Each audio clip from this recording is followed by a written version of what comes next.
మీరు పెన్షన్ తీసుకున్నారా ఈ నెల? తీసుకున్నాం. లేట్గానే వచ్చిందా? ఏం లేదు, నెల నెల కరెక్ట్ వస్తుంది ఇంటికి. ఓకే.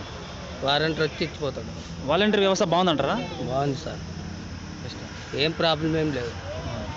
ఏది వచ్చినా వారంటీ చెప్పుకుంటాము. అంతా ఉండే ఆడ పోయి కలిసి సచివాలయంలోన ఏమైనా ప్రాబ్లం ఉంటే కూడా ఆడ పోయి అడిగి మేము తెలుసుకొని చేంజ్లు కానీ ఏది కానీ అన్నీ చేసుకొని తెచ్చుకుంటున్నాము.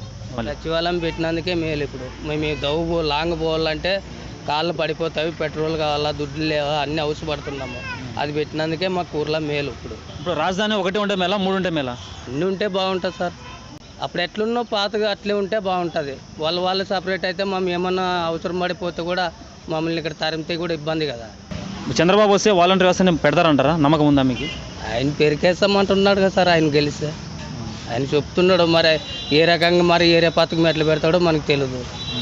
ఆయన గెలిస్తే లేడీస్కి ఫ్రీ బస్ అన్నారు కదా, రాష్ట్రానికి నష్టమే అంటారు. అది మహిళలకు ఉచిత బస్సు ప్రయాణం అన్నారు. అది ఏం లాభం ఉండదు సార్. మగవాళ్ళకి మరి మనము మగవాళ్ళకి కూడా టికెట్ మంచి చెడ్డ వాళ్ళకి కూర్చునే సీట్ ఇన్నట్టుంటే మగవాళ్ళకి ఏం మర్యాద ఉంటుంది సార్. ఆడవాళ్ళకి ఒకటే రెస్పెక్ట్ ఇస్తే మగవాళ్ళకి నిలబడిపోవాలంటే ఏం బాగుంటుంది సార్. ఇద్దరికి రెస్పెక్ట్ మీద పెడితేనే బాగుంటుంది. లేడీస్కి ఒకటే ఊకే ఫ్రీ ఛార్జ్ అంటే ఏం బాగుంటుంది సార్.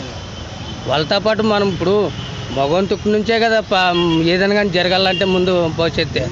మరి ముందే లేడీస్కే సీట్ ఇస్తే మగవాళ్ళకి నిలబడిపోవాలంటే లాంగ్ ఇబ్బంది కదా సార్. మరి ఇక్కడ కూడా పెడితే బాగలేదు సార్. బస్సు పెడితే ఆడవాళ్ళకి లేడీస్కి పెడతారంటే మాకేం నచ్చదు. మాకే మగవాళ్ళకి పాటు ఆడవాళ్ళకి కూడా ఎట్లా ఇస్తారో అట్లా మగవాళ్ళకి పెడితేనే బాగుంటుంది. అది ఓకే. కర్ణాటకలో గవర్నమెంట్ మారింది, తెలంగాణలో గవర్నమెంట్ మారింది. అంటే ఉన్న ప్రభుత్వాన్ని మారుస్తున్నారు జనాలు. ఇక్కడ కూడా ఏమన్నా ఉన్న వైసీపీ ప్రభుత్వాన్ని పడగొట్టి కూటమి ప్రభుత్వానికి అవకాశం ఇచ్చే ఛాన్స్ ఏమైనా ఉందంటారా? ఏమో సార్, జగన్ ఎక్కువ చెప్తున్నారు సార్. మీకు ఏ ప్రభుత్వం వస్తే బాగుంటుంది అనుకుంటున్నారు?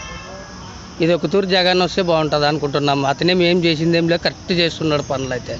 మొన్న విజయవాడలో జగన్ మీదకి రాలేశారు. అది చంద్రబాబు పని అని అంటారు, నిజమే అంటారా? ఏమో సార్, ఒక్కొక్క రకం చెప్తున్నాడు. ఆయనే రాయితో కొట్టుకున్నాడు అని కొంతమంది చెప్తున్నారు. కొంతమంది ఎవరో పెళ్ళిళ్ళు ఇచ్చినారని కొంతమంది అంటున్నారు. జనాల్లో ఓరో రకం చెప్తున్నారు సార్. ఎవరి మాట నమ్మనికి రాదు. మనం పోయి చూసింది అయితే లేదు విజయవాడకి పోయి. ఇప్పుడు మన చంద్రబాబు నాయుడు గారు జనసేన పవన్ కళ్యాణ్ బీజేపీతో పొత్తు పెట్టుకున్నారు కదా, దీనివల్ల జగన్కే ప్లస్ పాయింట్ ఏందంటారా? వెళ్ళానంటే అతను ఏం నడదు సార్. మా కాడైతే ఇక్కడ ఏం నడదవుతుంది, అక్కడే ఏమన్నా.